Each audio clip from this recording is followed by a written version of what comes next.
today's video guys, so ari naman kita, pangita naman kita, pwede naton makaon. So ari naman ang balinghoy nga naglalaon na ini sa sapa, pero ila payagin tianan nga kudkururo. Tapos ining iloy ko, uy, ano naman ang imo ginhimo, bausos miyo.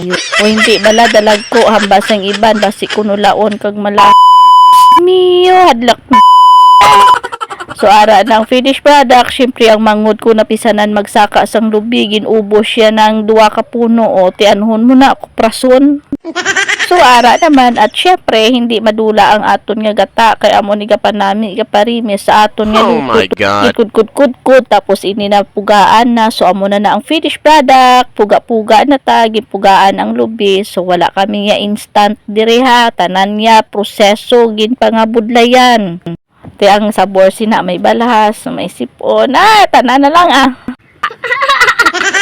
So ara naman ang akon manghod kay ginbukaya na ang niyog kay nga ay himuon na siya karon nga bukayo kuno. Gibutang niya sa kalaha ang niyog kay nami isang amon nga plano sa subong kay masuman kami sang balinghoy. So ara gikagod ko naman ang balinghoy. Ang niyog kay para himuon bukayo kag amon kuno nga lutuon ina, pero lang tawan nyo lang karon kay ma-amaze ka mo kung ano ang dangtan sang amon plano drawing. Pag bukal-bukal ginbutang ang kalamay nga 1,000 pieces, pero syempre kang galuto ka ang tiya ko baw pala sugid mayo lang wala nagsunod height mo sa akon char. Ulo mo. Kay suma na nga amon lutuon, ginbutang niya na sa kalaha nga ginpapulot nga gata nga kalamay ang amon pinuga kag ginkudkod nga balinghoy. Pero uy, ano ni? Abi ko man bay suman nga amon ni tabo, imo kalukalo. Hay nako, for short kulang amon gata. Kulang amon tubig o ti bala antes nga suma nagimo kami kalukalo. Pero ginpangitaan pagid paraan kay maanhandom naman nga magkaon kang suman nga balinghoy. So ara naman ang ubraya ginturutakluban sang dahon saging ginbutangan sang ini anting-anting. Nga nagbabasakali nga maluto, nag-rescue ang akon nga iloy, naglugay-lugay man sang iya nga kalaha kuno uyatan para hindi magula. So diri nga point nakapoy na ko magtindog, so amba ko sa nanay ko na ikaw video bausos miyo do hindi mabaydan gis kag 5. Magamo ni ang photographer nga patito mga buring sa top na videoan na ay maan lang gid. To the rescue, nagbuel ta club kaldero kay natakaran sanda kang anting-anting nanda kay hindi gid disponira na statelad amuron jahura silaw gyapon suman nanda. Maana no ayan ja. Ang ending ginbahit. Pagbahit, ay nako, daha ang kalukalo da.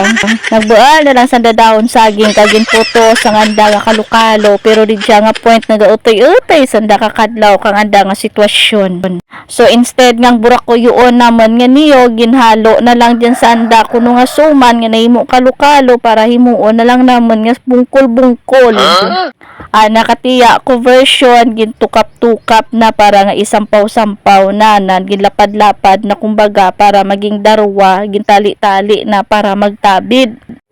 Murata na ang sundol-sundol, bungkol-bungkol, kung ano maratawag sa lugar ninyo, comment down below na lang. Ang suma na himo bungkol-bungkol, char. Tapos ang akin nanay, ang version ka sundol-sundol, ginbilog-bilog na, amura ang version kang kauna, nga gagmay pa kami, ba, nangyaan kami kara magbro-bit-bit. Hasta tala dara-dara na pate ng tawara labog-labog na ubra o di wala. Pero ragaring tana kung kadali-dali ka bulan sa kaldero, isa lang kita na mabitbit mo nakatiya ko darwagid. Hasta ga nagabihan na lang gid kay ang suga sa man kusina baw gakiraw pa sa mata ni iyay. Pero gintiyagaan gyapon tigid laga nagpabukal-bukal baw do kabay lang daan nga madisponiran kay kung hindi lugaw gidwa na kadya. So kay man mo excited roman ang darwa bisan alang-alang pag ginbahit walang tawan nyo kundi to daw linugaw. Bisan nga sayod sabor nambal nanda namit kiti syempre boy ka mabinga daw utis karon to kad himo tapos lain pagali. So ari na nga man finished product kaunta.